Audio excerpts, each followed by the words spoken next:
Michel de Montaigne's Literary Appreciation and Criticism by John Vespasian. Due to their heterogeneous subjects, the essays of Michel de Montaigne, 1533 to 1592, cannot be easily summarized in quotes and one-liners. Nevertheless, I am going to present here the quotes that I consider most relevant for conveying Montaigne's key messages. Montaigne's essays constitute the output of 20 years of quiet labor. Amidst religious wars, political strife, famine, and pestilence, Montaigne stayed loyal to his daily habits. He didn't allow anyone or anything to disrupt his reading and writing.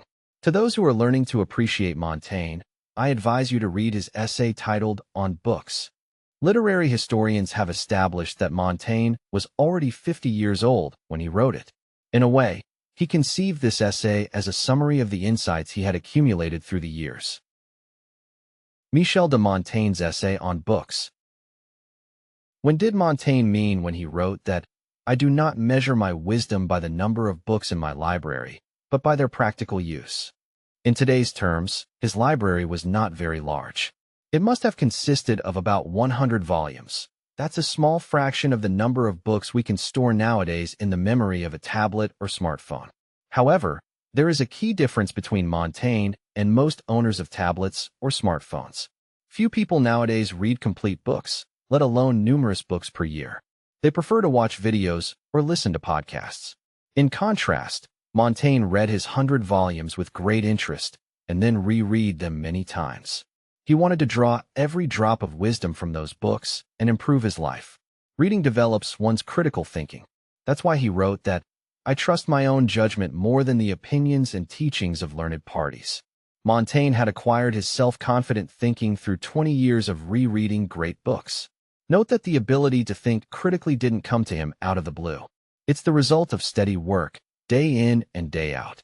The trust in one's intellect comes from using it daily, not from bravado or wishful thinking. Montaigne's essays cover a large multiplicity of subjects. Those are areas in which he was looking for answers or for arguments to support his views. Montaigne's method for cultivating wisdom. No book is going to provide all the answers we need in the exact format and the right time. Their contents need to be processed, integrated, and assimilated. That's the normal course of events when it comes to learning. Montaigne was aware of the subjectivity of learning. Each reader is going to draw from a book the lessons most useful to him at that time, perhaps ignoring others of crucial importance. This is how Montaigne conveyed this idea. Books can lead readers to learning, but also to madness. They tend to magnify one's intellectual skills for better or for worse, sharpening them or weakening them, depending on how we process the inputs. Good biographies contain plenty of wisdom, and they are pleasant to read. Montaigne held especially the lives written by Plutarch, 46 to 120 AD, in high regard. No wonder that Montaigne called Plutarch's lives extremely profitable. They are densely filled with anecdotes and remarks that teach readers valuable lessons. For the purpose of gaining wisdom, it does not matter if Plutarch sometimes improvises or invents some details. Montaigne described reading as a spiritual conversation that readers hold with the author. Reading a book is a conversation with the author, he wrote, pointing amongst others to Plutarch and Plato for 127 to 347 BC. Yet, he should have added that such a conversation requires familiarity with the subject at hand. When Montaigne recounts anecdotes about Socrates for 169 to 399 BC, he gets quickly to the point. This means that he had deep knowledge of Plato's works that retell, very disorderly, bits and pieces of Socrates' life. Montaigne's view of literature as eye-opener. It requires sustained efforts to identify the relevant facts and draw correct conclusions.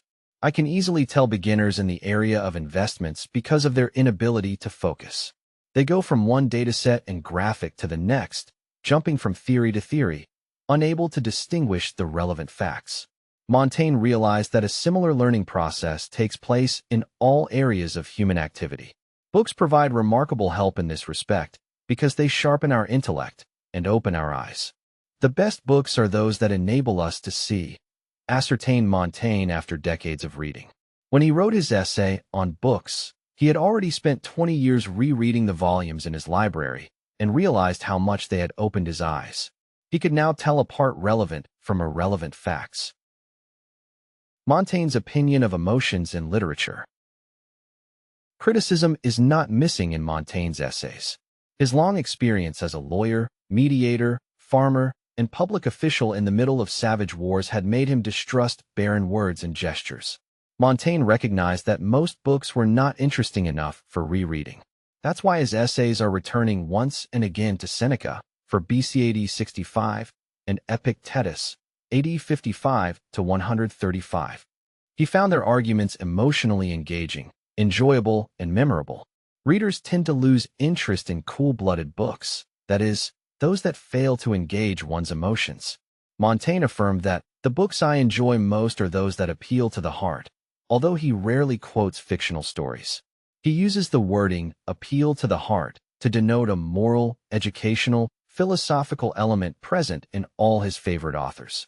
His criticism of dry theories is brutal in the sense that he simply ignores them.